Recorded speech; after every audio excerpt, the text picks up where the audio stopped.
My sister said, I never stopped thinking about you. But when I let her back in, she stole my identity, sued me for defamation, and left a bag of substances in a box with my childhood doll. When I confronted her in court, she smiled and said, family is forever. I just walked out. That was 3 months ago. Today, I finally sleep with both eyes closed. The first time she messaged me in years, she said she missed me. My sister and I hadn't spoken since our 20s, when she bailed on rent, maxed out our shared credit card, and blamed me for it. I moved out. She spiraled. I promised myself I was done. But this time, she sounded different. She said she was sober now, that she wanted to reconnect, that she'd been going to meetings, working part-time, and trying to get her life back together. She asked to meet for coffee. I told myself people change. I told myself she was still my sister, and I missed having one. So I met her. She looked tired, older, but grounded. She cried when she saw me and said, I never stopped thinking about you. I decided to let her back in, slowly at first. She needed rides to job interviews, help filling out forms, and a place to crash, just for a week, while her roommate moved out. 1 week became 2, then a month. At first, it felt like healing. She cooked dinner once, cleaned up after herself. She even said thank you, which was a big deal for her. But then came the little things. She borrowed my debit card to grab groceries. She started opening my mail, saying she thought it was junk. I'd come home and find her using my laptop, my printer out of paper, my tax documents moved. She said, I just wanted to help. I wanted to believe her. The first real red flag was a missed payment on my credit card, one I hadn't used in months. Then came the letter. A thick envelope from a collections agency. A credit account under my name that I'd never opened was past due. I checked my bank account. $1,200 gone. I ran to my filing cabinet. My birth certificate was missing. I confronted her the next morning. She denied everything and started to cry. Said I was paranoid. Said I needed to calm down and stop accusing people who care. I wanted to believe her. I almost did. But that afternoon, I got a notification that someone had applied for a car loan in my name. I called the bank and froze everything. Then I called a lawyer. She played dumb until I showed her the printouts. Then the rage came. You think you're better than me? She screamed. I just needed help. I told her to get out. She slammed the door so hard the frame cracked. What followed was months of legal paperwork, phone calls, hold music, and hollow apologies from institutions. I filed a police report. I froze my credit. I worked with a lawyer to dispute false accounts. I missed work, lost sleep, broke down crying in my car more times than I can count. My credit was wrecked. But worse than that, I couldn't trust anyone anymore. Not when they asked for help. Not when they said they'd changed. My sister didn't just steal my money or my name. She stole my ability to believe. I track every dollar now, obsessively. Some days I feel like I'm still in the fog, still waiting for the next surprise bill or rejection letter. She hasn't reached out since the order was issued. Then yesterday, I got yet another mysterious phone call, and I let it go to voicemail. When I listened to it, I found out my sister had hired a lawyer and was planning to sue me. I thought everything was finally over, but now I'm not so sure. I sat in my car for an hour after hearing that voicemail. Just sat there, engine off, staring at nothing. The lawyer's voice kept replaying in my head. Something about defamation and false accusations, and how my sister Melissa was seeking damages. Damages? From me? After what she did? I couldn't process it. I finally drove home and called my friend Taylor. She's been my rock through all of this. Taylor came over with pizza and listened while I played the voicemail for her. She works in insurance, so she knows a bit about legal stuff. Not enough to replace a real lawyer, but enough to keep me from completely freaking out. I spent the whole night researching defamation lawsuits online. My eyes burned from staring at my screen. According to everything I read, she didn't have a case. I had documentation. I had proof. But that didn't stop the panic attacks that kept hitting me every few hours. The next morning, I called my lawyer, Marcus. He's been handling the identity theft case for me. I left a message with his receptionist, then headed to work. I couldn't afford to miss another day. My boss had been understanding at first, but her patience was wearing thin. I work at an accounting firm, and tax season was approaching. Everyone needed to pull their weight. I couldn't focus all day. I kept checking my phone, waiting for Marcus to call back. My coworker Diane noticed something was wrong and brought me coffee. I didn't tell her details. I was too embarrassed. Who wants to admit their own sister stole their identity? Marcus finally called back during my lunch break. I sat in my car again, that same parking spot where I'd had so many breakdowns over the past few months. He told me not to worry. Said Melissa's lawsuit was likely a scare tactic. Said we had all the evidence on our side. I wanted to believe him, but my trust was poop. I went back to work and somehow made it through the day. When I got home, there was a letter in my mailbox. No return address. I knew the handwriting immediately. Melissa. I almost threw it away without opening it, but curiosity won out. Inside was a photo of us as kids. We were maybe 10 and 12, arms around each other at the beach. On the back she'd written, "Remember when we were family?" That was it. No apology, no explanation, just emotional manipulation, plain and simple. I tore it up and threw it in the trash. Then I took the trash out immediately, like the photo might somehow reassemble itself if I left it in my house. I was being paranoid, but that's what Melissa had reduced me to. That night, I got a text from a number I didn't recognize. "We need to talk. Meet me tomorrow." I blocked the number without responding. 10 minutes later, another text from a different number. "It's important. Please." I blocked that one too. I took a sleeping medicine and went to bed early. I dreamed about Melissa. In the dream, we were kids again, and she was taking my toys one by one while I watched, unable to move or speak. I woke up at 3 a.m., drenched in sweat. The next day was Saturday. I had planned to catch up on work, but I couldn't concentrate. I decided to go to the gym instead, burn off some anxiety. I was on the treadmill when I saw her, Melissa, just standing there in the gym entrance, scanning the room. I ducked down and pretended to tie my shoe. When I looked up, She was gone. Maybe she was never there. Maybe I was losing it. I went straight home and double-checked all my locks. I called Taylor again and asked if I could stay at her place for a few days. She said of course. I packed a bag, grabbed my important documents, what was left of them, and headed over. Taylor lives in a secure building with a doorman. I felt safer there. We ordered takeout and watched mindless TV. I didn't check my phone all evening. It was the first peace I'd had in days. Sunday morning, Taylor went out for groceries. I was alone in her apartment when my phone rang. Unknown number. I let it go to voicemail. The message notification popped up immediately. Against my better judgment, I listened. It wasn't Melissa this time. It was a woman named Karen, claiming to be Melissa's sponsor from her recovery program. She said Melissa was really trying to make amends. Said I should give her a chance to explain. Said Melissa was in a bad place mentally and needed her family. I deleted the message. If Melissa was really in recovery, she wouldn't be suing me. She wouldn't be stalking me. She wouldn't be sending strangers to guilt me into contact. This was just more manipulation. Taylor came back and found me crying on her couch. I told her about the call. She suggested I change my phone number. It seemed extreme, but I was desperate. We spent the afternoon at the phone store getting me set up with a new number. I felt a little better afterward. Monday came and I had to go back to work. Taylor offered to drive me. As we pulled into the parking lot, I saw Melissa standing by the entrance to my building. This time I was sure it was her. Taylor saw her too. I ducked down in the passenger seat. Taylor drove right past the entrance and around to the back of the building. I used the service entrance and snuck in through the mailroom. I felt ridiculous, like I was in some bad spy movie, but I made it to my desk without being seen. Around lunchtime, the receptionist called my extension. "There's someone here to see you. Says she's your sister." My heart nearly stopped. I told the receptionist I wasn't available and to please ask her to leave. 5 minutes later, security was escorting Melissa out. I watched from the window of the break room, my hands shaking so badly I spilled my coffee. My boss called me into her office that afternoon. I thought for sure I was getting fired. Instead, she asked if everything was okay, if I needed help. Apparently, after Melissa was escorted out, she made a scene in the parking lot, started yelling about how I was ruining her life, how I was the reason she couldn't get back on her feet. I broke down and told my boss everything: the identity theft, the lawsuit threat, the stalking. She was surprisingly understanding, said her brother had dependency issues too. She gave me the rest of the day off and the number for the company's employee assistance program. They offered free legal consultations. I called the number from Taylor's apartment that evening. They connected me with a lawyer named Jordan who specialized in identity theft cases. Jordan listened to my whole story, then told me something that made my blood run cold. Melissa's lawsuit wasn't just a threat anymore. She'd actually filed it. I was being sued by my own sister for defamation,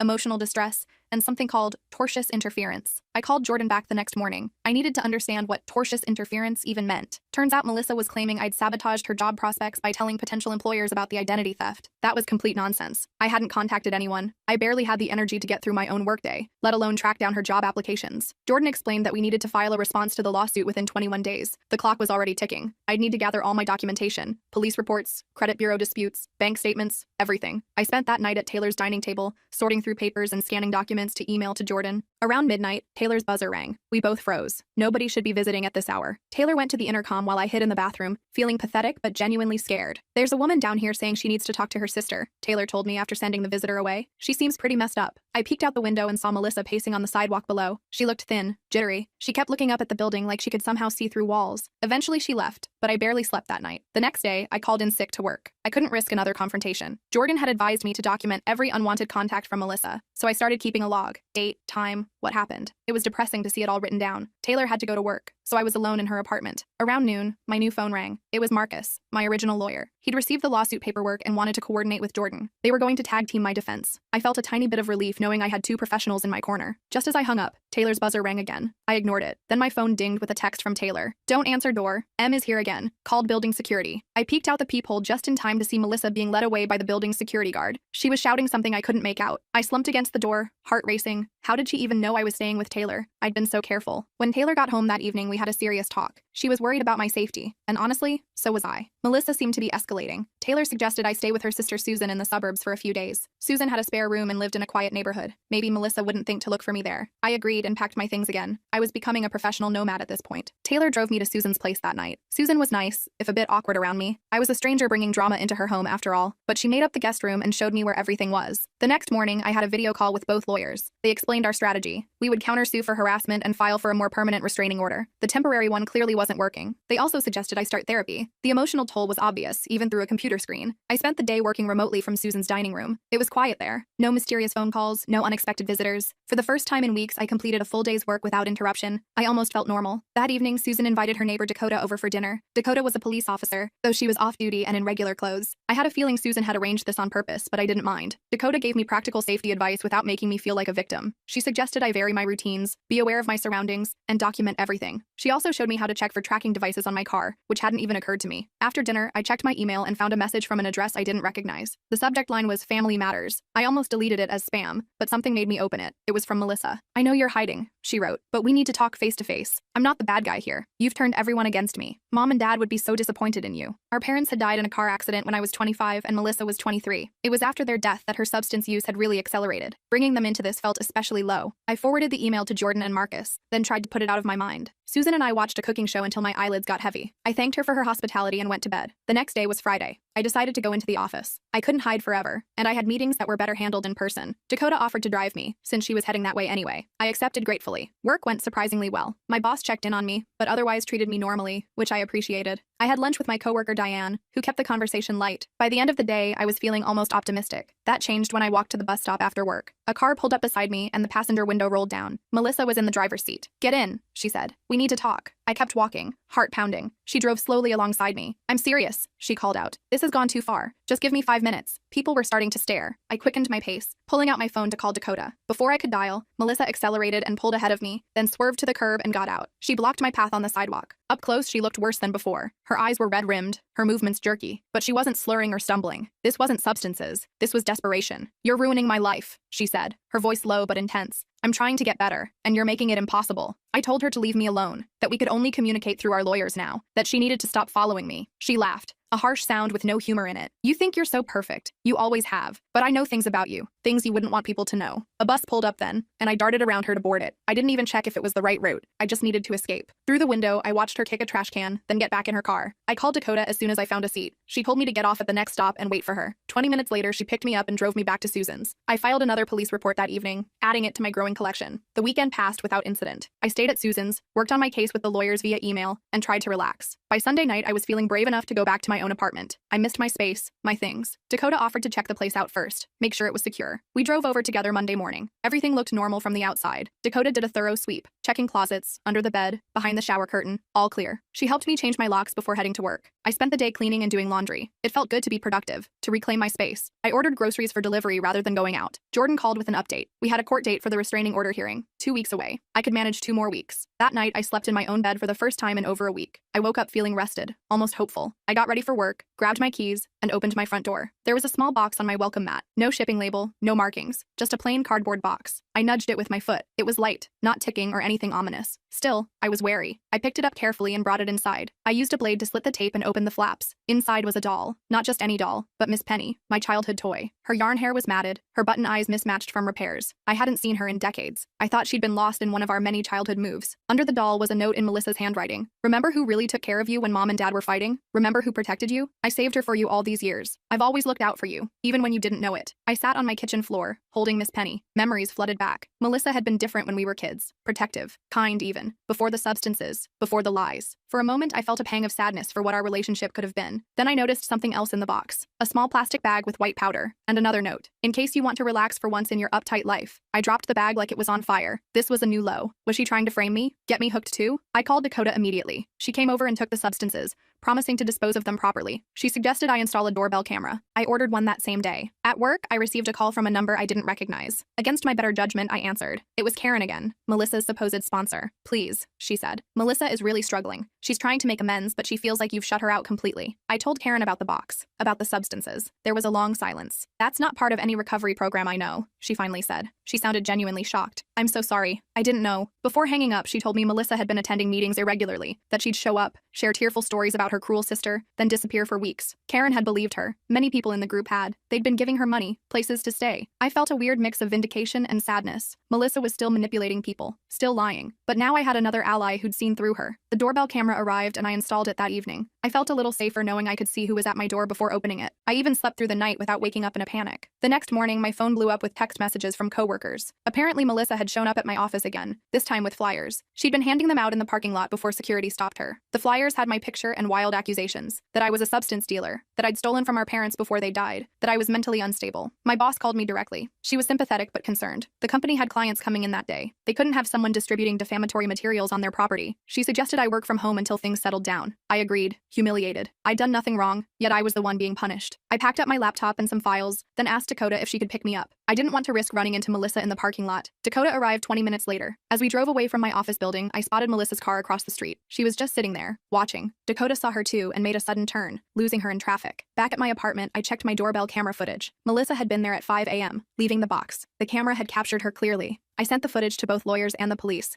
adding it to my growing file. Jordan called that afternoon with news. The judge had agreed to move up our restraining order hearing based on the escalating harassment. We were now scheduled for Monday, just 5 days away. I felt a surge of relief. Surely a judge would see what was happening and put a stop to it. That evening, Taylor came over with dinner. We were catching up when my phone rang. Unknown number, but local area code. I ignored it. A minute later, Taylor's phone rang. She answered, then her face went pale. "It's for you," she said, handing me her phone. "It's your sister." I took the phone, anger replacing fear. I told Melissa to stop calling, stop following me, stop spreading lies, that she needed real help, not whatever game she was playing. "You think this is a game?" she replied, her voice eerily calm. "You have no idea what I'm capable of. You've pushed me too far." I hung up and blocked the number on Taylor's phone. We spent the next hour checking that all my windows were locked, that my new doorbell camera was working. Taylor offered to stay the night, and I gratefully accepted. The next day, I had a video call with Jordan to prepare for Monday's hearing. She coached me on what to say, what evidence we'd present. I felt more confident afterward. The law was on my side. The truth was on my side. Around noon, my doorbell camera alerted me to movement. I checked the feed and saw a delivery person leaving a large envelope. I waited until they were gone, then retrieved it cautiously. Inside was a formal letter from Melissa's lawyer. They were amending their lawsuit, now claiming I had defamed Melissa to her recovery group, causing her extreme emotional distress and social isolation. They were increasing the damages sought to $250,000. I forwarded the letter to Jordan, who called me immediately. She wasn't worried, said this was just another intimidation tactic. The new claims were as baseless as the original ones. Still, I felt the weight of it all crushing down on me again. That afternoon, I decided to take a walk to clear my head. I'd been cooped up for days, afraid to leave my apartment, but it was a beautiful day, and there were plenty of people around. Surely Melissa wouldn't try anything in public. I walked to the small park near my building and sat on a bench, feeling the sun on my face. For a few minutes, I almost felt normal. Then I noticed a woman on a bench across from me, watching. It wasn't Melissa. This woman was older, with gray-streaked hair, but she was definitely staring at me. I got up to leave and she approached. "Are you Alex?" she asked. I didn't confirm or deny, just asked who was asking. "I'm Quinn," she said, Melissa's roommate. My guard went up immediately. Was this another of Melissa's tactics? Send a stranger to approach me? Quinn must have sensed my suspicion. "I'm not here on her behalf," she said quickly. "Actually, I'm worried about her, and about you." We ended up getting coffee at a nearby shop. Quinn explained that she'd met Melissa at a recovery meeting 6 months ago. Melissa had seemed committed to getting sober, to rebuilding her life. Quinn had a spare room and needed help with rent, so she'd offered it to Melissa. Things were fine at first. Melissa got a part-time job, paid her share on time, attended meetings. Then about 2 months ago, right around when Melissa first contacted me, things changed. She started coming home late, being secretive. Quinn found unfamiliar pills in the bathroom. When confronted, Melissa claimed they were prescribed, but wouldn't say what for. "Then last week I found these in her room while she was out," Quinn said, sliding an envelope across the table. Inside were photocopies of my personal documents, my social security card, my birth certificate, even my passport, all expertly forged with slight alterations. "I think she's planning something bigger," Quinn said. "Something worse than what she's already done to you." I felt sick. I thought I'd protected myself. New locks, frozen credit, doorbell camera, but Melissa was still finding ways to hurt me. Quinn had one more bombshell. Melissa wasn't actually suing me. The lawyer's letters, the amended complaint, all fake. Quinn had found templates on Melissa's laptop, along with research on how to forge legal documents. "Why are you telling me this?" I asked. "Why betray your roommate?" Quinn's eyes welled up. "Because I've been where you are. My brother did the same thing to me years ago. Stole my identity, drained my accounts. By the time I figured it out, I was bankrupt. I lost my house. My marriage fell apart from the stress." She wrote down her phone number and gave it to me. "If you need anything, or if you're worried about what Melissa might do next, call me." I walked home in a daze, clutching the envelope of forged documents. I called Jordan as soon as I got back to my apartment and told her everything. She advised me to bring the documents to the police immediately, to add to my report. Dakota came to drive me to the police station. The officer who took my statement seemed more concerned this time. The forged federal documents elevated things. He made copies for their file and returned the originals to me for my court hearing. That night, I couldn't sleep. I kept thinking about what Quinn had said, that Melissa was planning something bigger, something worse. What could be worse than what she'd already done? I got my answer the next morning. I was in the kitchen making coffee when my phone, email, and doorbell camera all alerted simultaneously. I checked my phone first. A text from an unknown number. "Check your email now." The email was from Melissa. No subject line. Just an attachment and 3 words in the body. "Call it off." The attachment was a video. I clicked play and my blood ran cold. It showed me, clearly entering Quinn's apartment building. Then cut to me and Quinn at the coffee shop. Then to us walking together afterward. The final poop was of me taking the envelope from Quinn. While I was watching the video, my doorbell camera alerted again. I switched to that feed and saw Melissa standing at my door. She looked directly at the camera and smiled. "I know you're in there," she said. "I know what Quinn gave you. Call off the hearing on Monday, or I send this video to everyone. Your boss, your friends, the police. I'll tell them you two are conspiring against me, that you paid her to lie, that you're the one forging documents." My hands were shaking so badly I could barely hold my phone. I called Dakota, but it went to voicemail. I called Jordan next. She answered on the first ring. "Don't delete anything," she said after I explained.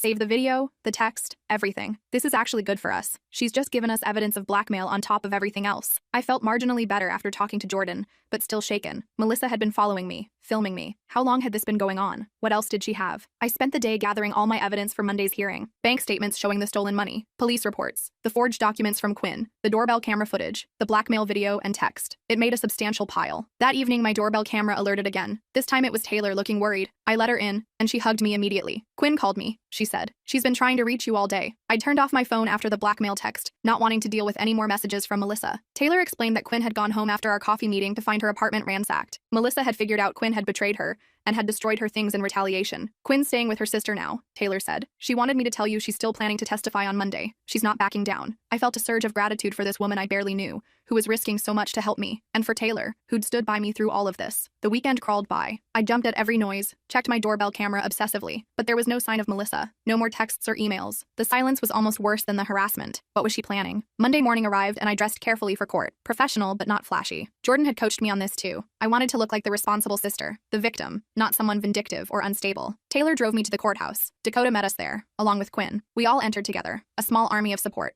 Jordan was waiting inside with Marcus. They both looked confident, which helped calm my nerves. We were directed to a small courtroom. As we entered, I saw Melissa already seated on the other side. She was alone, no lawyer. She'd dressed up too, in a conservative blue dress I'd never seen before. She looked almost normal, almost like the sister I remembered from before everything went wrong. For a moment, our eyes met across the room. I expected anger, defiance. Instead, I saw something that looked almost like sadness. Regret, maybe? Then her expression hardened, and she looked away. The hearing began. The judge, an older woman with silver hair and sharp eyes, reviewed the file. Jordan presented our evidence methodically. The identity theft, the harassment, the forged documents, the blackmail attempt. Quinn testified about what she'd found in their apartment. Dakota spoke about the police reports and the escalating nature of Melissa's behavior. Throughout it all, Melissa sat silently. When it was her turn to respond, she stood up slowly. "I don't have a lawyer," she said, her voice small in the large room. "I can't afford one. Everything they're saying, it's not the whole story." She started to tell a rambling tale about how I'd abandoned her after our parents died, how I'd always been the favorite, how she'd only borrowed money she thought she was entitled to, how she'd only wanted to reconnect with her sister. The judge listened patiently, then asked if she had any evidence to counter our claims. Melissa shook her head. "Just my word," she said, "but nobody believes that anymore." The judge granted the permanent restraining order. Melissa was to stay at least 500 feet away from me, my home, and my workplace. No contact of any kind, not in person, not by phone, not by email or social media, not even through third parties. The judge also referred our case to the district attorney's office for potential criminal charges related to the identity theft and forgery. As we stood to leave,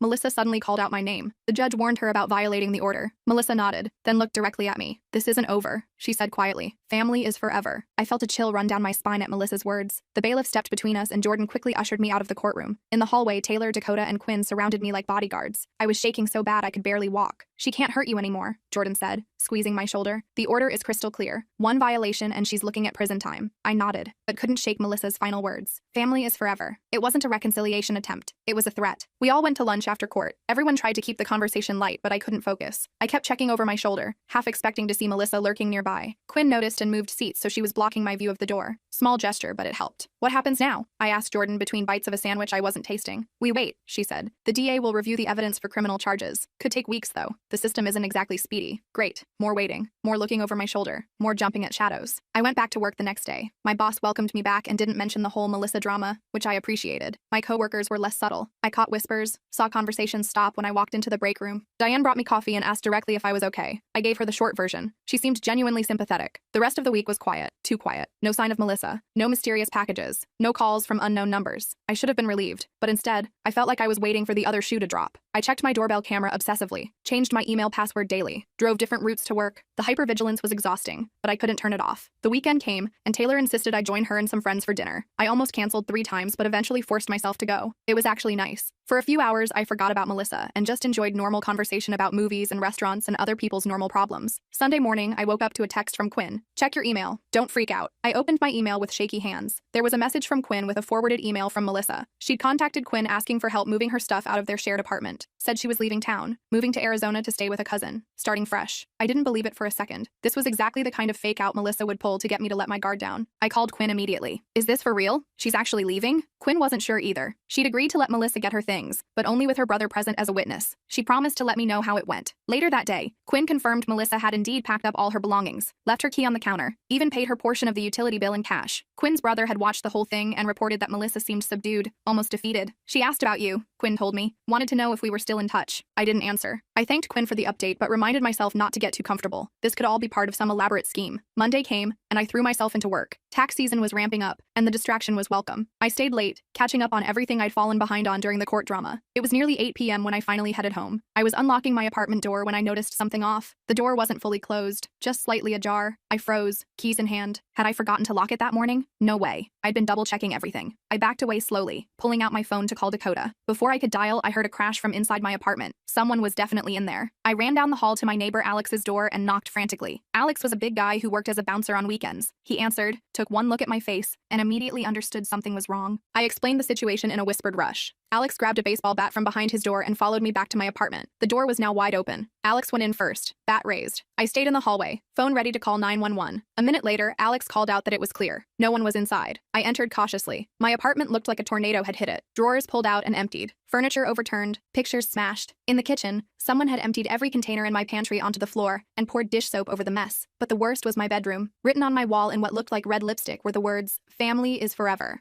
I called the police immediately. They arrived within minutes, took photos, dusted for prints, asked lots of questions. I showed them the restraining order paperwork. They promised to look for Melissa, said this was a clear violation. Dakota arrived while the police were still there. She'd come as soon as I texted her. She helped me clean up after they left, neither of us mentioning the obvious. Melissa had been in my home, touching my things, violating my space in the most personal way possible. I couldn't stay there that night. The locks were broken, and besides, I couldn't sleep surrounded by Melissa's handiwork. Dakota offered her couch, and I gratefully accepted. The next morning, I called my landlord about fixing the locks. He agreed to replace them that day, and even offered to install a deadbolt at no extra charge. I also called a cleaning service. The thought of scrubbing Melissa's message off my wall myself made me physically ill. At work, I got a call from the police officer handling my case. They'd put out an alert for Melissa but hadn't located her yet. Her phone was off, and the cousin in Arizona she'd supposedly gone to stay with didn't exist. I wasn't surprised. The Arizona story was just another lie. But where was she? And what was she planning next? I spent another night at Dakota's, then returned to my apartment the following evening. New locks installed, walls cleaned, everything put back in place. But it didn't feel like home anymore. It felt tainted. I was making tea when my phone rang. Unknown number. I almost didn't answer, but something told me I should. "Hello?" I said cautiously. "Is this Alex's sister?" A man's voice, unfamiliar. "Who's asking?" I replied, immediately on guard. "This is Dr. Reeves at County General. Your sister was brought in about an hour ago. She had your name and number in her wallet as her emergency contact." My heart raced. What happened? Is she okay? She was found unconscious in her car. Possible substance overload. She's stable now, but we'd like a family member to come in if possible. I hung up and immediately called Jordan. This could be another of Melissa's tricks. Jordan agreed it seemed suspicious and offered to go with me to the hospital. We met in the parking lot 30 minutes later. Jordan suggested we check with hospital security first, to confirm Melissa was actually there, and this wasn't an elaborate setup to violate the restraining order. The security office confirmed Melissa had indeed been admitted. A patrol officer had found her passed out in her car in a mall parking lot, empty medicine bottles on the passenger seat. They'd brought her in around 7 p.m. When we inquired further, the security officer explained that when Melissa was brought in,